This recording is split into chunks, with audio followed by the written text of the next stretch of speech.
Hello, it's August 12th of the 365 Biblical Workout, and we're going to go ahead and pick up at Ezekiel chapter 41. Then he brought me into the sanctuary, and measured the doorposts 6 cubits wide on one side and 6 cubits wide on the other side, the width of the tabernacle. The width of the entryway was 10 cubits, and the side walls of the entrance were 5 cubits on this side and 5 cubits on the other side. And he measured its length 40 cubits, and its width 20 cubits. Also he went inside and measured the doorpost 2 cubits, and the entrance 6 cubits high, and the width of the entrance 7 cubits. He measured the length 20 cubits, and the width 20 cubits, beyond the sanctuary. And he said to me, "This is the most holy place." Next he measured the walls of the temple 6 cubits. The width of each side chamber all around the temple was 4 cubits on every side. The side chambers were in 3 stories, one above the other, 30 chambers in each story. They rested on ledges which were for the side chambers all around, that they might be supported, but not fastened to the wall of the temple. As one went up from story to story, the side chambers became wider all around, because their supporting ledges in the wall of the temple ascended like steps. Therefore the width of the structure increased as one went up from the lowest story to the highest by way of the middle one. I also saw an elevation all around the temple. It was the foundation of the side chambers, a full rod that is 6 cubits high. The thickness of the outer wall of the side chambers was 5 cubits, and so also the remaining terrace by the place of the side chambers of the temple. And between it and the wall chambers was a width of 20 cubits all around the temple on every side. The doors of the side chambers opened on the terrace, one door toward the north and another toward the south, and the width of the terrace was 5 cubits all around. The building that faced the separating courtyard at its western end was 70 cubits wide. The wall of the building was 5 cubits thick all around, and its length 90 cubits. So he measured the temple 100 cubits long, and the separating courtyard with the building and its walls was 100 cubits long. Also the width of the eastern face of the temple, including the separating courtyard, was 100 cubits. He measured the length of the building behind it, facing the separating courtyard, with its galleries on the one side and on the other side, 100 cubits, as well as the inner temple and the porches of the court, their doorposts and the beveled window frames, and the galleries all around. Their 3 stories opposite the threshold were paneled with wood from the ground to the windows. The windows were covered, from the space above the door even to the inner room, as well as outside and on every wall all around, inside and outside, by measure. And it was made with cherubim. And palm trees, a palm tree between cherub and cherub. Each cherub had 2 faces, so that the face of a man was toward a palm tree on one side, and the face of the young lion toward a palm tree on the other side. Thus it was made throughout the temple all around, from the floor to the space above the door, and on the wall of the sanctuary. Cherubim and palm trees were carved. The doorposts of the temple were square, as was the front of the sanctuary. Their appearance was similar. The altar was of wood, 3 cubits high, and its length 2 cubits. Its corners, its length, and its sides were of wood. And he said to me, "This is the table that is before the Lord." The temple and the sanctuary had 2 doors. The doors had 2 panels apiece, 2 folding panels, 2 panels for one door, and 2 panels for the other door. Cherubim and palm trees were carved on the doors of the temple, just as they were on the front of the vestibule outside. There were beveled window frames and palm trees on one side and on the other, on the sides of the vestibule, also on the side chambers of the temple, and on the canopies. Chapter 42. Then he brought me out into the outer court by the way toward the north, and he brought me into the chamber which was opposite the separating courtyard, and which was opposite the building toward the north. Facing the length, which was 100 cubits, the width was 50 cubits, was the north side, opposite the inner court of 20 cubits, and opposite the pavement of the outer court was gallery against gallery in 3 stories. In front of the chambers, toward the inside, was a walk 10 cubits wide, at a distance of 1 cubit, and their doors faced north. Now the upper chambers were shorter, because the galleries took away space from them more than from the lower and middle stories of the building. For they were in 3 stories, and did not have pillars like the pillars of the courts. Therefore the upper level was shortened more than the lower and middle levels from the ground up. And a wall which was outside ran parallel to the chambers at the front of the chambers, toward the outer court.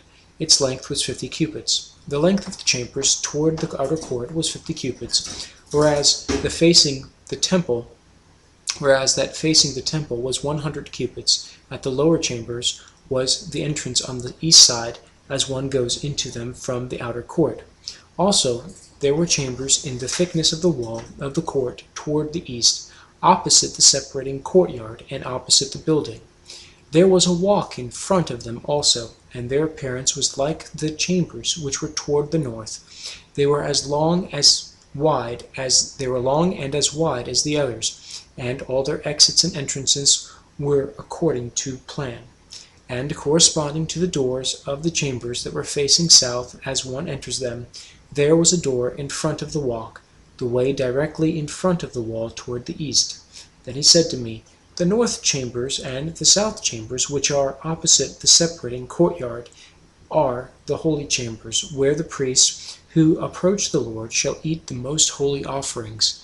There they shall lay the most holy offerings, the grain offerings, the sin offerings, and the trespass offerings, for the place is holy. When the priests enter them, they shall not go out of the holy chamber into the outer court, but there they shall leave their garments in which they minister, for they are holy. They shall put on other garments, then they may approach that which is for the people. Now when he had finished measuring the inner temple, he brought me out through the gateway that faces toward the east, and measured it all around. He measured the east side with the measuring rod, 500 rods by the measuring rod all around. He measured the north side, 500 rods by the measuring rod all around. He measured the south side, 500 rods by the measuring rod. He came around to the west side, and measured 500 rods by the measuring rod. He measured it on the 4 sides. It had a wall all around, 500 cubits long and 500 wide, to separate the holy areas from the common. Chapter 43. Afterward he brought me to the gate that faces toward the east, and behold, the glory of the God of Israel came from the way of the east. His voice was like the sound of many waters, and the earth shone with his glory. It was like the appearance of the vision which I saw, like the vision which I saw when I came to destroy the city. The vision were like the vision which I saw by the face. The visions were like the vision which I saw by the river Chebar, and I fell on my face. And the glory of the Lord came into the temple by way of the gate, which faces toward the east. The Spirit lifted me up and brought me into the inner court, and behold, the glory of the Lord filled the temple. Then I heard him speaking to me from the temple, while a man stood beside me. And he said to me, Son of man, this is the place of my throne, and the place of the soles of my feet, where I dwell in the midst of the children of Israel forever. No more shall the house of Israel defile my holy name, nor they nor their kings by their harlotry, or with the carcasses of their kings on their high places. When they set their threshold by my threshold, and their doorpost by my doorpost, with a wall between them and me, they defiled my holy name by the abominations which they committed. Therefore I have consumed them in my anger. Now let them put their harlotry and their carcasses of their kings far away from me, and I will dwell in their midst forever. Son of man, describe the temple to the house of Israel, that they may be ashamed of their iniquities, and let them measure the pattern.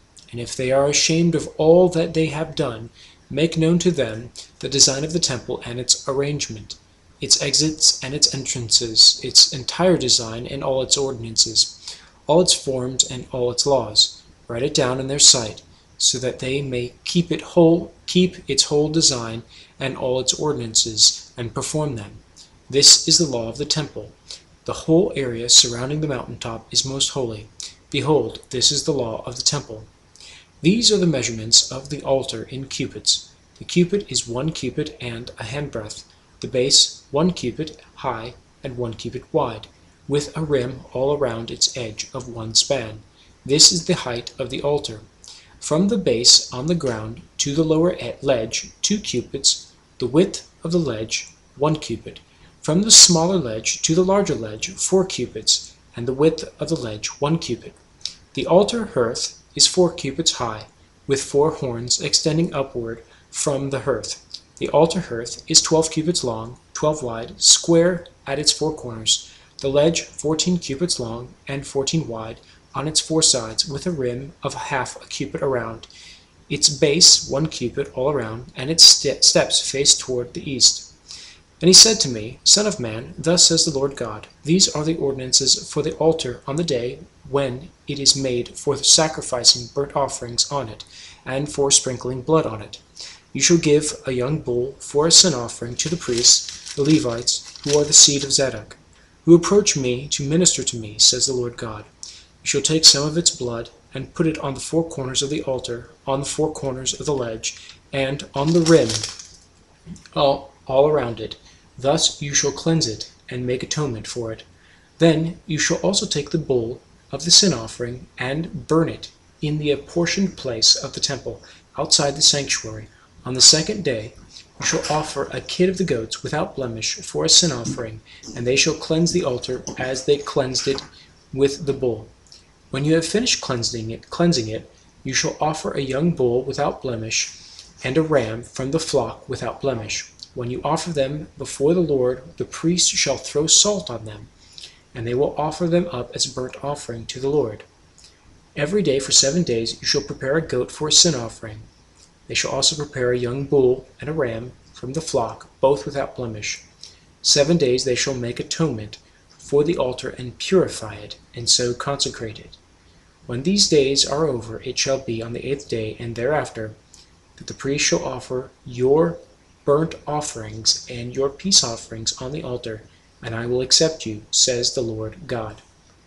We'll end there at chapter 43, and we'll pick up at chapter 44 tomorrow. Until then, keep up the good work.